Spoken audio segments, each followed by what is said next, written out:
മറ്റം കണ്ടിയൂരിൽ നിയന്ത്രണം വിട്ട കാർ മറിഞ്ഞ് അപകടം. കാർ യാത്രികനായ യുവാവിന് പരിക്ക്. മമ്മിയൂർ സ്വദേശി കർണംകോട്ട് വീട്ടിൽ റഫീഖ് മകൻ 24 വയസ്സുള്ള റിസാലിനാണ് പരിക്കേറ്റത്. രക്ഷാപ്രവർത്തനത്തിനിടെ ബൈക്കിലെത്തിയ റിസാലിന്റെ സുഹൃത്തുക്കൾ നാട്ടുകാരുടെ നേരെ തട്ടിക്കയറിയത് വാക്കേറ്റത്തിലും സംഘർഷത്തിലും കലാശിച്ചു. ഞായറാഴ്ച ഉച്ചതിരിഞ്ഞ് 4 മണിയോടെയാണ് അപകടത്തെ തുടർന്നുള്ള സംഘർഷമുണ്ടായത്. മറ്റം ഭാഗത്തുനിന്ന് കേച്ചേരി ഭാഗത്തേക്ക് പോവുകയായിരുന്ന കാറാണ് കണ്ടിയൂർ തിരിവിന് സമീപം നിയന്ത്രണം വിട്ടു മറിഞ്ഞത്. തലകീഴായി മറിഞ്ഞ കാറിൽ നിന്നും റിസാലിനെയും സുഹൃത്തിനെയും നാട്ടുകാർ പുറത്തെത്തിച്ച് കേച്ചേരി ആക്സ് ബ്രാഞ്ചിന്റെ ആംബുലൻസിൽ കയറ്റാനുള്ള ശ്രമത്തിനിടെയാണ് ബൈക്കിൽ റിസാലിന്റെ 3 സുഹൃത്തുക്കൾ എത്തിയത്. ഇവർ നാട്ടുകാരോട് തട്ടിക്കയറിയതിനെ തുടർന്ന് നാട്ടുകാരുമായി വാക്കേറ്റവും തുടർന്ന് സംഘർഷവും ഉടലെടുക്കുകയായിരുന്നു.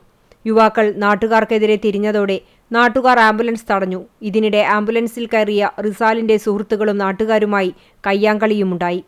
15 മിനിറ്റിലേറെ നീണ്ട സംഘർഷാവസ്ഥയ്ക്കൊടുവിൽ നാട്ടുകാർ ആംബുലൻസ് പോകാൻ അനുവദിക്കുകയായിരുന്നു. യുവാക്കൾ ലഹരി ഉപയോഗിച്ചിരുന്നതായി നാട്ടുകാർ പറഞ്ഞു. തലയ്ക്ക് പരിക്ക് പറ്റിയ റിസാലിനെ പിന്നീട് ചൂണ്ടൽ സെന്റ് ജോസഫ് ആശുപത്രിയിൽ പ്രവേശിപ്പിച്ചു. സംഘർഷാവസ്ഥയെ തുടർന്ന് 15 മിനിറ്റോളം മേഖലയിൽ ഗതാഗതം തടസ്സപ്പെടുന്ന സാഹചര്യവുമുണ്ടായി.